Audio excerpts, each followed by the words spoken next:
धर्म क्षेत्र कुरुक्षेत्र से विजय सभरवाल अपने त्रिशूल प्रोग्राम में आप सबका स्वागत करता है।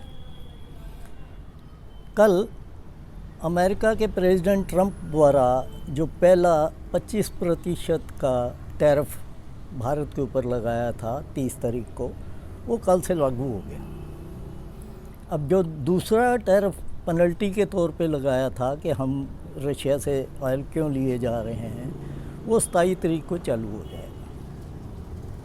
लेकिन आज जो बात मैं ये करना चाह रहा हूँ, वैसे तो हाँ, थोड़ा इसमें मैं ये बता देता हूँ कि अमेरिका की इस धमकी से अभी तक तो उसको फ़ायदा हो रहा है।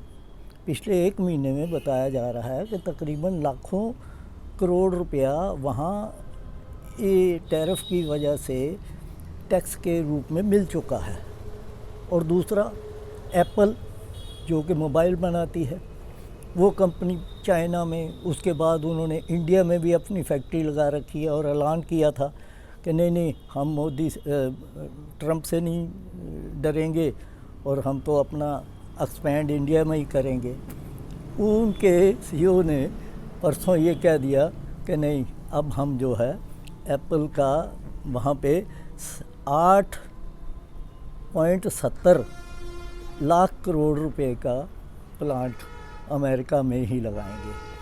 अब वो इसीलिए क्योंकि यहाँ से या चाइना से बन के जब वो वहाँ पहुँचेगा तो उसके ऊपर टैक्स लगा हुआ महंगा पड़ेगा, तो वो डर के मारे उन्होंने भी ये काम कर दिया। लेकिन एक चीज़ जो मैं आज ये कहना चाहता हूँ कि पॉलिटिशियन जो होते हैं, जैसे कि हमारे प्रधानमंत्री भी हैं और भी हैं चीफ मिनिस्टर वगैरह, उनको ये होता है कि हर रोज़ उनकी खबर जो है छाई रहे। सुबह से लेके शाम तक मोदी जी का गुणगान होता रहता है, कहीं भाषण है, कहीं कुछ है, अखबारों में फ्रंट पेज पे।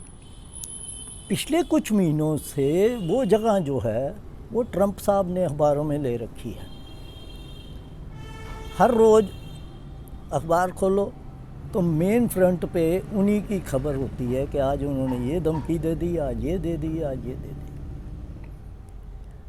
तो वो क्या कहें, इसको जो है एक ऐसा मौका अपोजिशन पार्टीज़ को ट्रंप ने दे दिया कि जो इमेज पिछले 10-11 सालों में हमारे मीडिया ने या इस तरह से मोदी जी का विश्व गुरु के तौर पे बनाया था, उसको डेंट लग गया।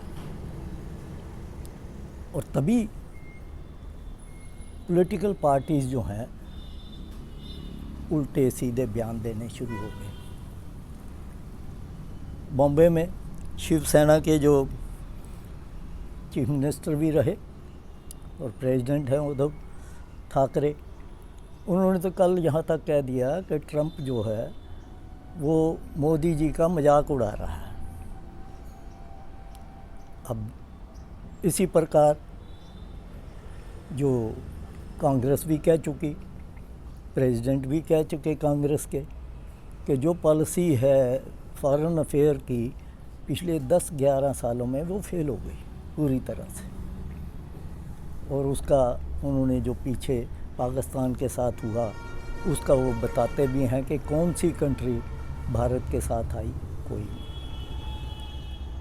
सिवाय इज़राइल के या अफ़गानिस्तान के वो जो टेररिस्ट हैं वो कह लो, इसके अलावा और कोई नहीं।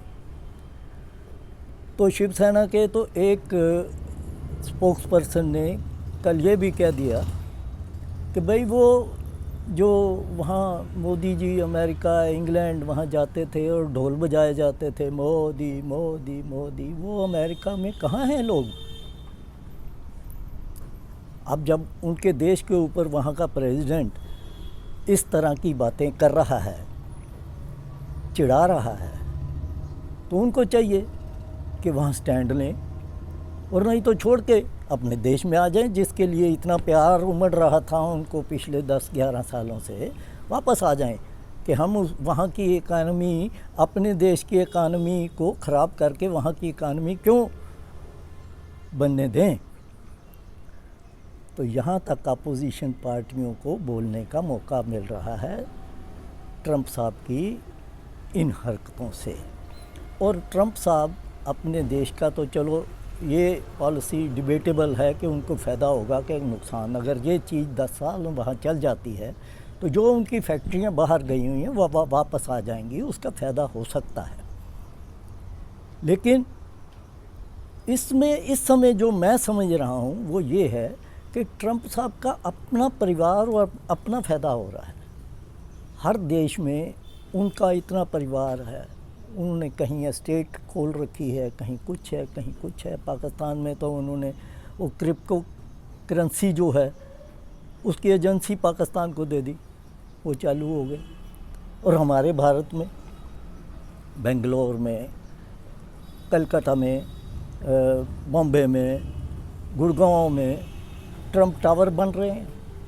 अरे भाई, इतना कुछ तो हमारे देश में आप बना रहे हो, इससे ज़्यादा क्या आपको दे दें। लेकिन नहीं, दबाने में लगे हुए हैं। तो देखते हैं कि हमारे देश के पॉलिटिशियन, हमारे लीडर इस चीज़ को किस तरह टैकल करते हैं। हालांकि कल प्राइम मिनिस्टर ने तो कह ही दिया कि किसी भी हालत में किसानों का इंटरेस्ट हम ख़राब नहीं होने देंगे, उसको पूरी तरह से संभालेंगे। आज इतना ही, फिर मिलेंगे। आप सबका धन्यवाद। इसको फॉरवर्ड भी करिए, अच्छा भी। Thank you.